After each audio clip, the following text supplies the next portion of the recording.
ಚೇತರಿಸಿಕೊಳ್ಳುತ್ತಿದ್ದಾರೆ ಕಲಿಯುಗ ಕರ್ಣ. ತೀವ್ರ ನಿಗಾ ಘಟಕದಲ್ಲೇ ಅಂಬಿಗೆ ಚಿಕಿತ್ಸೆ. ವಿದೇಶದಿಂದ ಆಗಮಿಸಿದ ಪುತ್ರ ಅಭಿಷೇಕ್ ವಿಕ್ರಮ್ ಆಸ್ಪತ್ರೆಗೆ ಭೇಟಿ.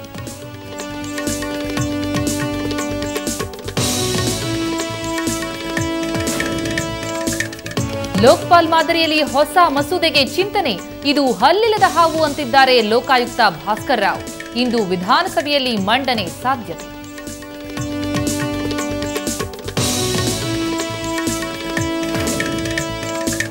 ಘಟಪ್ರಭಾ ನದಿಗೆ ನಿರಾಣಿ ಸಕ್ಕರೆ ಕಾರ್ಖಾನೆಯಿಂದ ತ್ಯಾಜ್ಯ.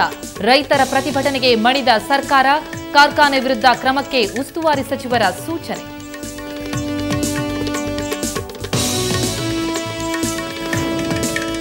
ರಸ್ತೆ ಪಕ್ಕ ವಾಹನ ನಿಲುಗಡೆಯಿಂದ ಜನರಿಗೆ ಕಿರಿಕಿರಿ. ಪಾಲಿಕೆಗೆ ಬಿಸಿ ಮುಟ್ಟಿಸಿದ ಉಪಲೋಕಾಯುಕ್ತರು. ಪಾರ್ಕಿಂಗ್ ಸೌಲಭ್ಯ ಇಲ್ಲದ ಕಟ್ಟಡ ತೆರವಿಗೆ ಸೂಚನೆ.